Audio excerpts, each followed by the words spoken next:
Alright, what's happening, YouTubers? We are talking about another Wii knife. I know we've been talking a lot of Wii knives lately. That's because our pass around gets a lot of them in, and you know what? They're high quality knives, and I like a lot of the designs, so we're gonna keep seeing them on the channel. So I don't think that's gonna be an issue for most people. So this one is called the Plumora by Isham. Isham, just joking. Elijah designed again. He does quite a bunch of different knives with Wii. As the Arrakis and the what was the other one he did? Oh, the other one I did with Kaiser actually is the Soze. So he has quite a bit of different designs, and his designs are always very unique and different, which is kind of refreshing in the knife industry because a lot of stuff is so similar. So let's go ahead and talk about the basic specs real quick. We have a blade length of, overall length of 6.94 inches, blade of 2.95 of M390 blade steel. Thickness is 0.13. It's a Warncliffe style blade with a flat grind, satin finish on the blade. Your handle length is just a hair under 4 inches, and it is 0.55 inches thick. You have carbon fiber and titanium, and it weighs only 2.6 ounces, so very lightweight knife. Very, again said, very unique design. I've got another Wii knife here that I'm going to use as a comparison here in a second. So, and speaking of that, let's do our size comparisons and compare it to, there's the Deacon. This video on the Deacon should go live before this video, so you guys will have seen this one. And let's do the small Sabenza. So it's a smaller knife. Now, it's kind of, you got that funky handle, but size-wise, it's about the same size as the Sabenza, and it's a little bigger or smaller than the Deacon. One more that's probably pretty close is this mini grip with the Flytanium scales there.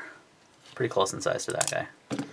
Alright, so we got our size comparisons, and you'll have to forgive me for 2 seconds here because I'm looking for my notes and they're nowhere to be found.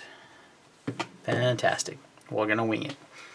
Alright guys, so let's talk about the fit and finish of the knife. That's usually what I kind of lead off with. As you'd expect from Wii knives, it's impeccable. It's very, very nice. This is integral, kind of integral. I mean, technically this is one full piece of titanium, right? And then you have this carbon fiber piece here infused into here.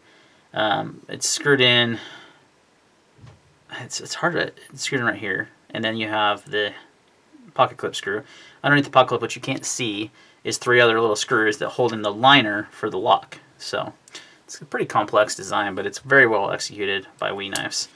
Very nice smooth action on there.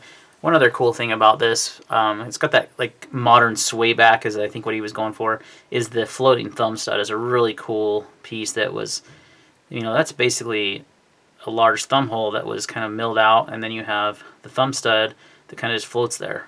That's a really, really, I mean, it doesn't really technically float, so you can see where it's attached here, but it has that like floating look, which is really cool. So fit and finish is fantastic, as you'd expect from Wii. It's very smooth action. The carbon fiber and titanium are done beautifully. I mean, it's just a beautiful knife. The design of this knife is something that is definitely different and out there, and that's pretty much how Elijah rolls. I mean, it's kind of how all his designs are, right? It's nothing you've probably seen before, and like I mentioned in an Instagram post, that's kind of refreshing to see that. But at the same time, how practical is it as a user? We'll kind of get into that when we talk about some of those things. The action in the knife is fantastic. It is on bearings, and you can use the thumb hole at the thumb studs. It's very snappy, or you can use the blade opening to open the knife. You can slow roll it. You got lots of different options. But typically you're going to go for those thumb studs because they work really, really well. Great, so a great action, smooth as you would expect from Wii knives. So no surprise there on the action as well. The how it carries, let me demonstrate that. The clip is a little stiff, gotta be honest. It's not my favorite pocket clip.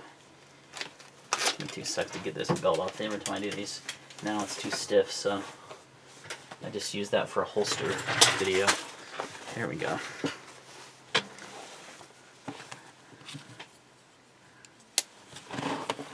Show you how it carries in the pocket here. So it's not deep, and the way the knife curves and stuff, it definitely kind of fits weirdly in your pocket, but it's small enough; it's not a big deal. And it's a pretty stiff. Like it's not coming out unless you pull pretty hard. It's got good retention. It might be a little too stiff, but it's not bad. It's going to work really well, so you're not going to have any problems.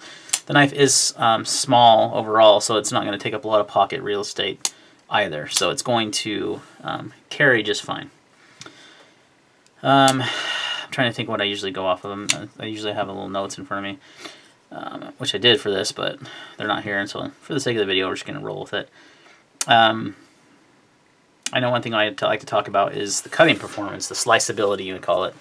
And surprisingly, this one is not that slicey. It's kind of surprising, but it makes sense when you think about it's a flat ground blade, but you have a lot of this, so you don't have a lot of grind here. I mean, because of the big thumb hole and opening and stuff. So it kind of swoops down, you know, it gets larger up here in the front where it's a little bit thicker, and then it swoops down to the tip, and then you have, you know, this flat grind here, right? Well, if you go all the way back here, you don't have a whole lot of cutting edge, you know, a lot of knife there because of this. It's part of the design, but I used it to break down a bunch of cardboard. I was just testing out a few knives. This is one of them. And it's a little thick behind the edge, surprisingly. We has kind of been known lately to do pretty thin behind the edge knives. This one's a little thick. It did not, just doing push cuts through cardboard were not very, wasn't the best. The Deacon did like 100 times better job, but you have more usable blade. You have, you know, just a little bit better blade shape for that too, and it's a way thinner behind the edge. So it really like sliced through that cardboard, no issues. Honestly, the Cold Steel 8015 did a better job. So I was kind of surprised by that. So it's a little thick behind the edge because of that. Now, it's still a good cutter, and it's still a good usable knife, but I would definitely call it more light duty. You're not going to be breaking down a lot of cardboard or anything with it. Just your typical light EDC tasks, you'll be fine. But I was a little surprised. I wish the blade was a little slicier, but I can kind of see why it's not. I've kind of gotten used to that from Wii. Like this Deacon is super slicey. The Wisp, the Rectifier, you know, a lot of these, the Shard, you know, a lot of the Civivi knives are really thin behind the edge, and they're really good slicers. This one's unfortunately not very thin. So, but it's a kind of a victim of its own design, I think. So the X factor for this knife, and I think that's usually the points I cover, which I could be missing some just because I'm not going off notes, but is definitely the design aspect is very unique. And oh, ergonomics, that was one of the things, duh. How it feels in the hand. It feels good, but weird. And I know that sounds weird to say, right? But when you first pick it up, you're like, how do I hold this thing? Because it just doesn't, it has a weird handle shape, right? Because it's just different than you're used to. I mean, with like the Deacon, you're like, well, I know where I need to grab that because it's just, boom, your hand just naturally goes there. Same with like the small Sabenza, like, okay, there's that groove there, just fits my hand nicely, it's just straight, I know where to put my hand. Every time I pick this thing up, I'm like, wait, am I holding it right? Because the way this kind of swoops, but honestly, it's very comfortable in the hand once you get kind of used to how to hold it and where to hold it.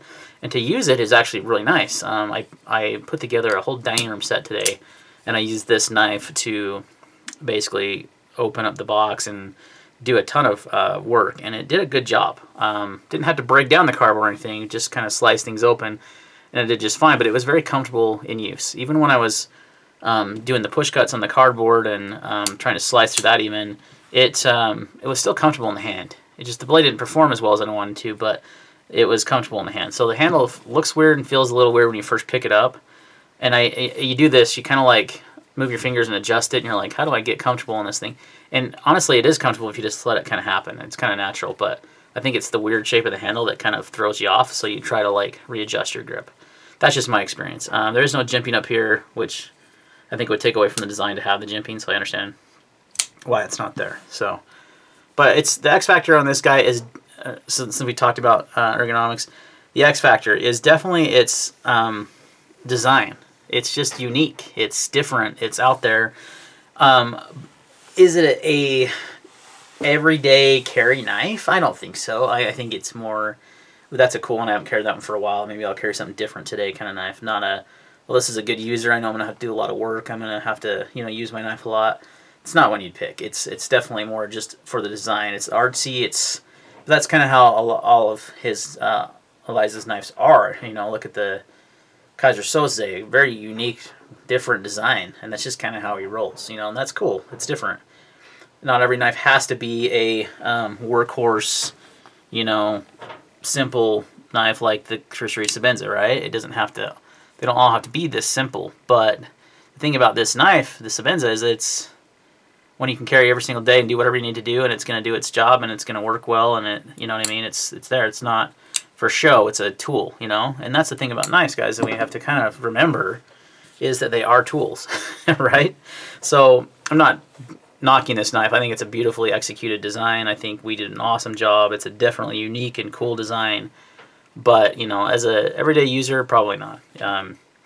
Value-wise, this one comes in at $300, like just under $299. And you think of the materials, and you think carbon fiber, M390. It's a smaller knife. It does have this kind of integral. I mean, this is one piece of titanium, but it's not like the lock is not part of that. The lock is this liner here, so it's, I don't know.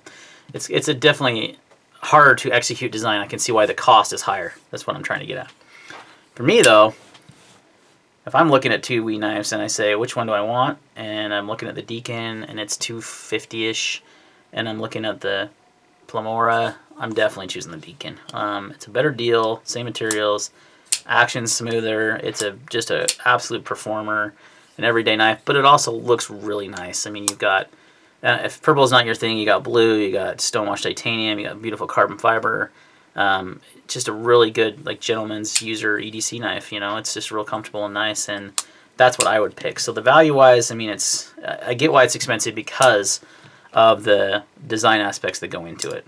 But for me, I would choose, if I were looking at these two as a competitive option, just because they're both, it's a company and everything, I would go with the Deacon, but that's just me. But I think that's going to wrap up my thoughts, guys, on the WE Knives Pleroma. Any questions or comments, leave them down below, and we'll see you on the next one.